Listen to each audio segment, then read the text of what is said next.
Olá, tudo bem? Estamos começando mais um estudo dos casos do livro O Céu e o Inferno. Estamos estudando agora os espíritos endurecidos, né? Estamos no último caso, que é o caso Shumene. Não sei se é assim que se pronuncia, mas enfim. Já estudamos os casos de expiações terrestres e os espíritos arrependidos, e depois vamos para os espíritos sofredores.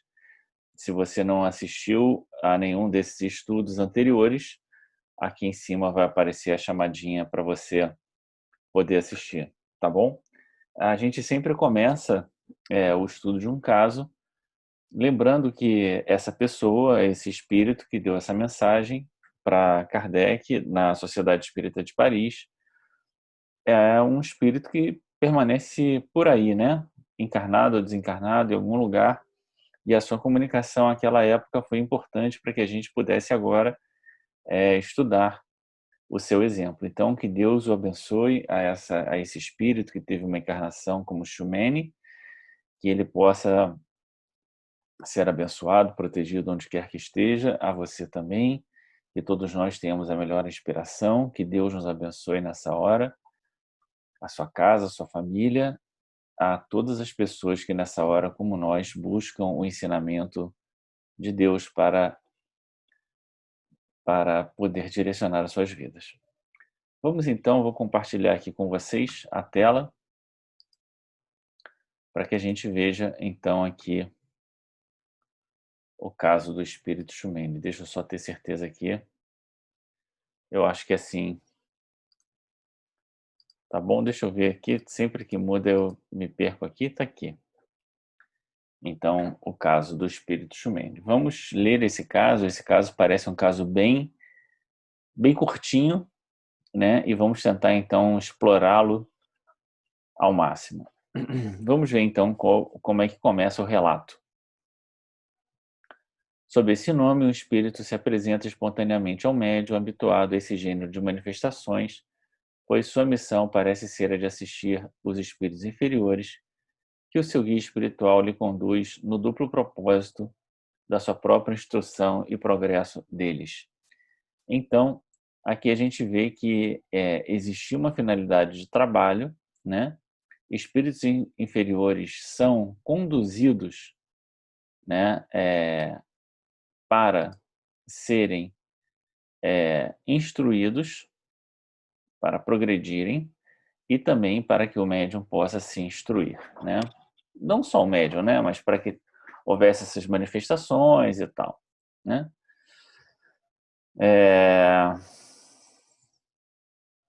Então, vamos continuar. Então, a gente viu também nos outros estudos que vários espíritos se manifestavam sem saber como tinham chegado ali e sem ter uma vontade própria, né, de se manifestar. E aqui fica claro que os espíritos eram levados para fazer as manifestações um pouco até a sua revelia, para que isso constituísse, para que isso constituísse tanto a instrução do médium quanto o progresso do espírito. Muito bem. Vamos então aqui à manifestação do espírito. Quem sois? Este nome é de homem ou de mulher? De homem, e tão infeliz quanto possível. Sofro todos os tormentos do inferno. E aí a pergunta: mas se o inferno não existe, como podeis sofrer as torturas? Sofrer as torturas? Pergunta inútil. Não importa se o inferno existe ou não. Se ele está dizendo que ele está sofrendo tormentos tais como os do inferno, é porque ele tem uma concepção de que aquilo ali é talvez o pior do que ele pudesse experimentar. Então, realmente, a pergunta que foi feita não tinha muito cabimento, né? Mas vamos continuar. Compreendo, mas outros precisam de explicações. Isso pouco me incomoda. Então, ele estava aqui, essa é a característica do espírito endurecido, né? Ele não tá sensibilizado para mudar de ideia, ele não está sensibilizado para para instruir as outras pessoas, ele está sofrendo e ele está numa posição de resistência, né? Resistência. Então ele está ali, ele não vê perspectiva, não vê caminho, não vê saída, né? E por isso é endurecido. Ele, né, meio que estagnou naquela posição e numa posição de sofrimento. Então, para ele explicar para os outros, explicar para quê? Cada um que vai viver, né, a sua vida, né? O egoísmo não se... Então, aí a pergunta do médium, né? O egoísmo não será uma das causas do vosso sofrimento? Pode ser, né? Ele não tá para muita conversa. Se quiser ser aliviado, começai repudiando as más tendências. E ele responde: não te incomodes com o que não é da tua conta. Então ele não está com uma postura simpática, ele não está com uma postura cortês, ele está, né, com respostas agressivas mesmo, né? Propicia orando por mim, como praticas com os outros, e depois veremos. Então, em algum momento, ele deve ter sido instruído de que ali era um lugar de oração, que iriam orar por ele, e ele quase que está mandando, né? Olha, para de ficar nessa conversa, reza logo por mim para ver se eu melhoro, né? E aí o espírito, e aí vai ser feito novamente a pergunta para ele.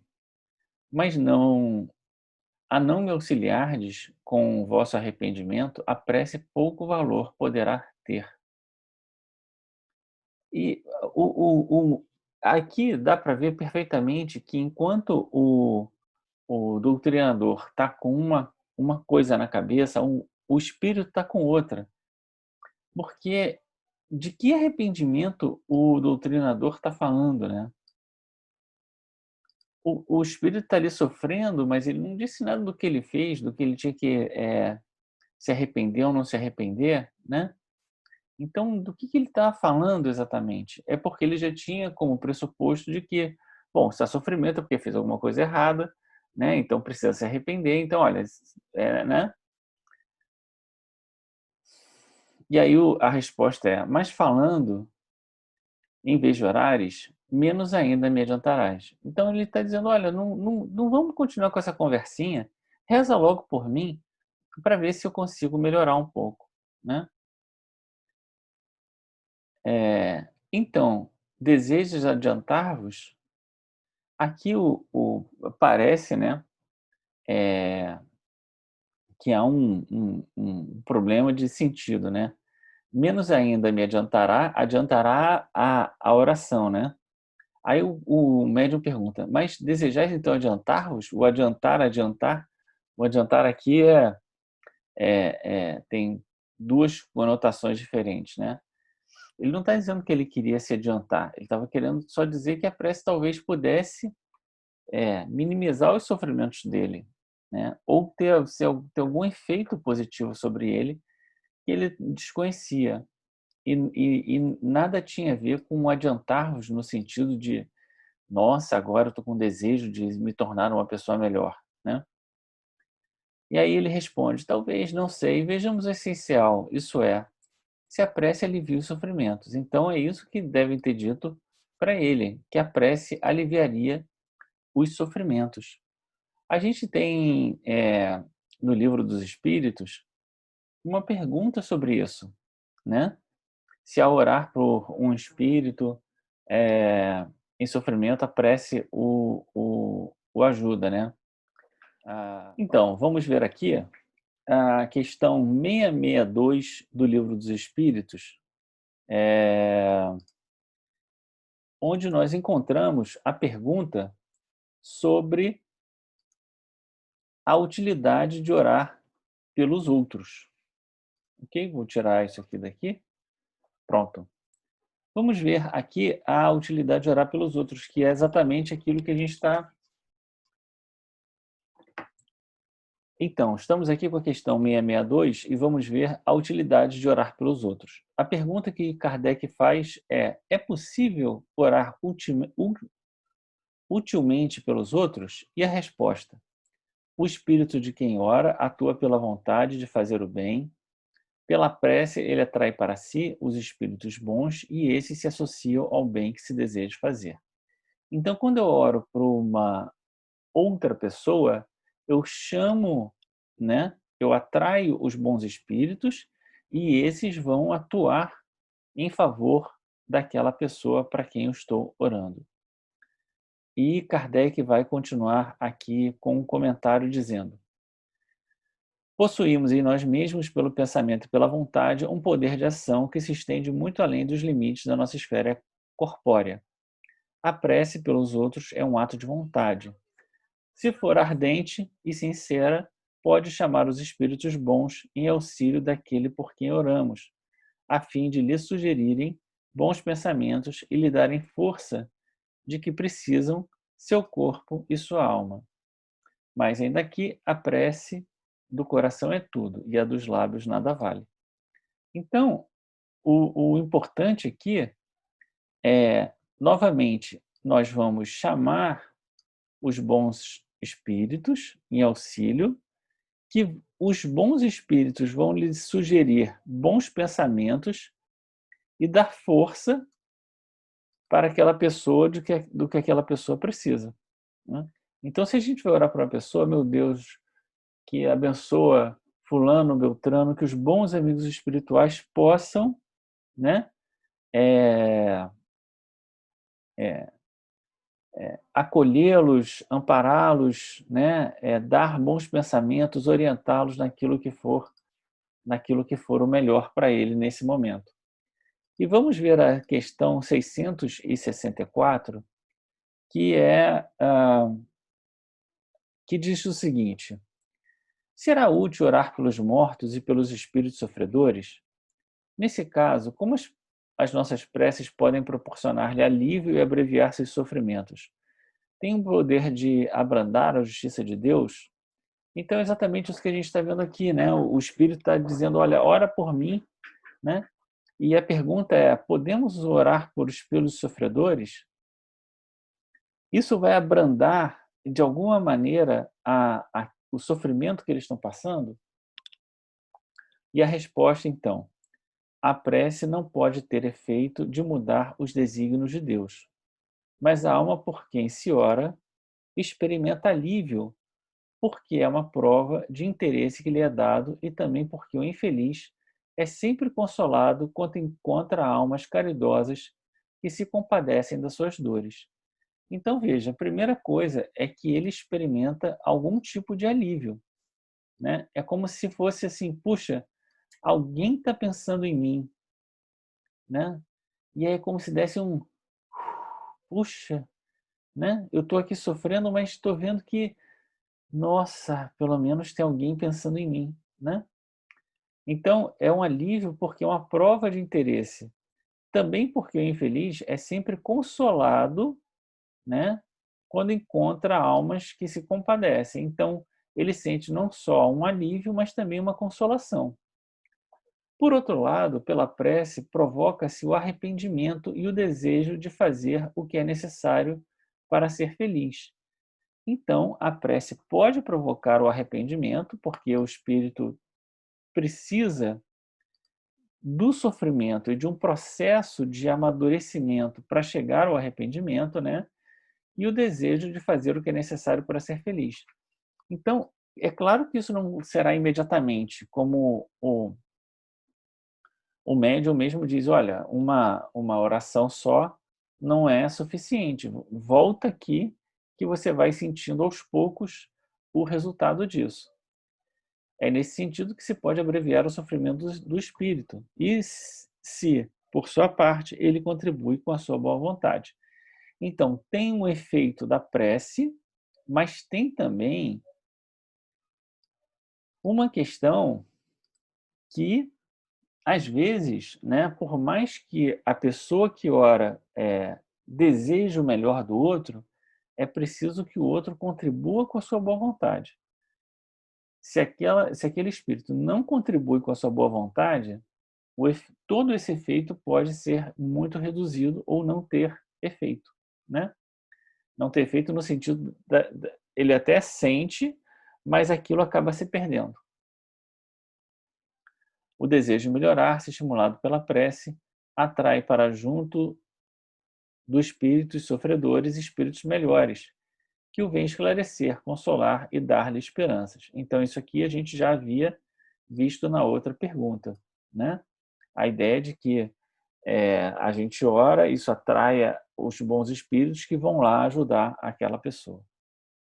Jesus orava pelas ovelhas desgarradas, mostrando-vos desse modo que vos tornareis culpados se nada fizerdes por aqueles que mais necessitam de preces. Então, o exemplo de Jesus orando pelas ovelhas desgarradas é uma indicação de que nós também devemos fazê-lo por aquelas pessoas que sabemos necessitadas de prece porque sofrem. Dizer. Tá bom? Unamos então os nossos pensamentos com a firme vontade de obter o vosso alívio. E faz a oração. Vá lá, ele diz, né? Ele está totalmente descrente, né? Depois da prece, estáis satisfeitos? E ele responde, não, não como fora de desejar. Então ele estava querendo uma prece tipo milagre, né? Fez a prece, pronto. Agora está tudo resolvido. E aí o médium vai esclarecê-lo, né? Mas o remédio aplicado pela primeira vez não pode curar imediatamente um mal antigo. E ele responde, é possível. Quereis voltar? Se me chamares. Então, por mais que não tenha tido o efeito que ele desejava, que o espírito, né, Xumenes desejava, ele percebe que alguma coisa de melhor aconteceu, né? Se não, ele não diria aqui, né? Se me chamares, eu volto, né?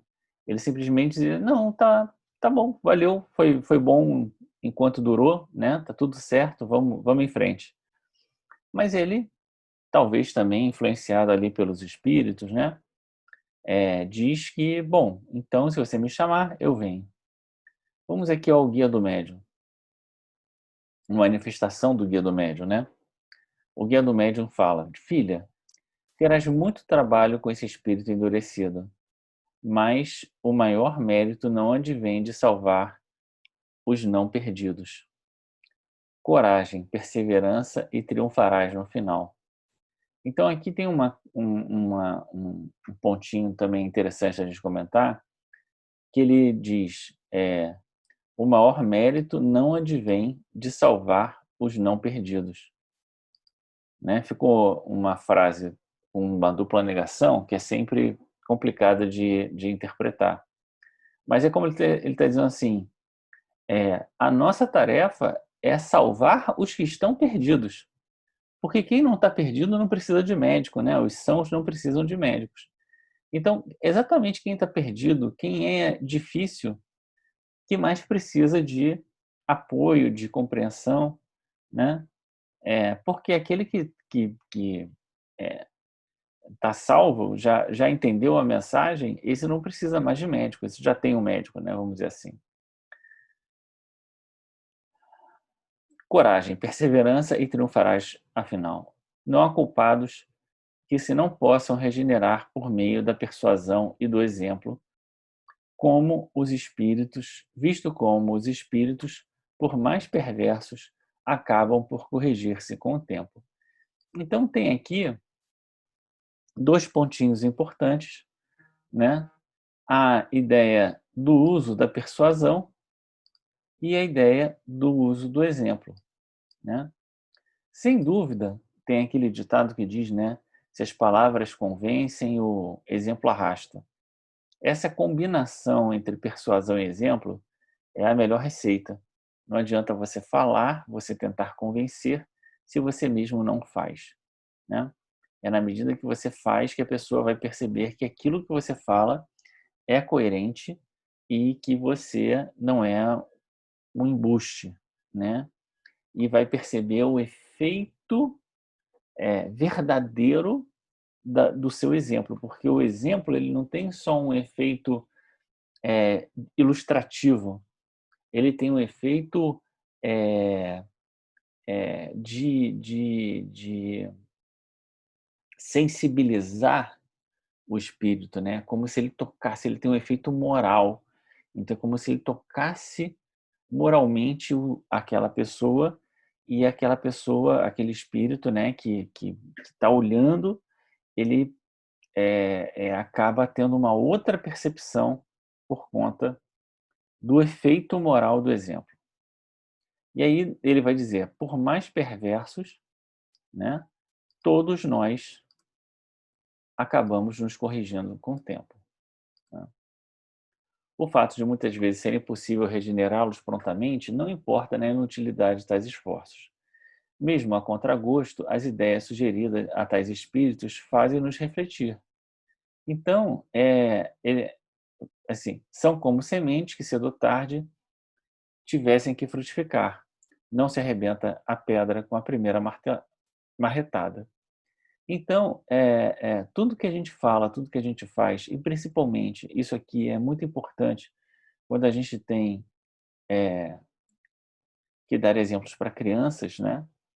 Aquilo que a gente fala são sementinhas que a gente vai depositando no coração daquelas almas, que em algum momento isso vai repercutir depois na vida dela, seja na vida dela como adulta, seja na vida espiritual. Em algum momento aquela sementinha vai brotar, né? É como se fosse uma pulguinha atrás da orelha que alguma hora vai incomodar, vai chamar a atenção para que ela está ali, né?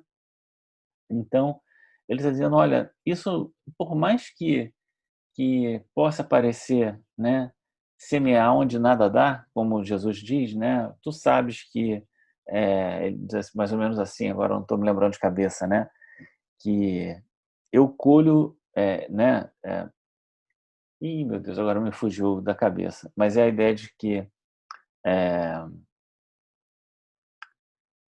você deveria semear mesmo onde nada dá, porque eu colho aonde, né, alguma coisa assim, né? Depois eu vou procurar essa passagem. Muito bem, vamos continuar aqui. Então ele está dizendo para ela, né, que vai ser difícil, mas para ela perseverar. Isso que te digo pode aplicar-se também aos encarnados, e tu deves compreender a razão porque o Espiritismo não faz imediatamente homens perfeitos, mesmo entre os adeptos mais crentes. Opa, esse aqui já tocou em nós aqui de maneira mais direta, né? Porque muitos de nós estamos no Espiritismo porque fomos tocados por exemplos morais, né? Mas existe um tempo entre o conhecimento da palavra, né? E a incorporação dela na nossa vida. Por isso ele vai dizer, o Espiritismo não faz imediatamente homens perfeitos, né? A gente precisa de um tempo, né? Como a sementinha, ela precisa um tempo para se harmonizar com o ambiente ali, para potencializar os seus recursos, para começar a crescer, para começar a romper, né? E sair debaixo da terra. E a gente também faz esse movimento, né?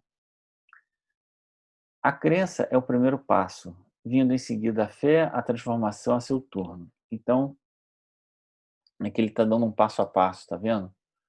Primeiro a crença, depois a fé e depois a transformação. A transformação seria o grande finale da nossa história, né?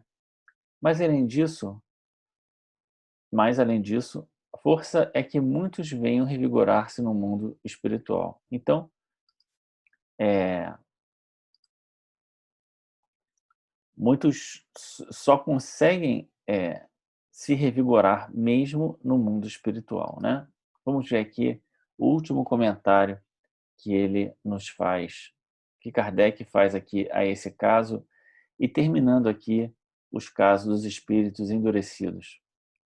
Entre os espíritos endurecidos, não há só perversos e maus. Grande é o número dos que, sem fazer o mal, estacionam por orgulho, indiferença e apatia. Esses nem por isso são menos infelizes, pois tanto mais os aflige a inércia, quanto mais se veem privados das mundanas compensações. Intolerável, por certo, se lhes torna a perspectiva do infinito. porém, não tem nem a força nem a vontade de romper essa situação. Referimos-nos a esses indivíduos que levam uma existência ociosa e inútil a si como ao próximo, acabando muitas vezes no suicídio sem motivos sérios por aborrecimento da vida.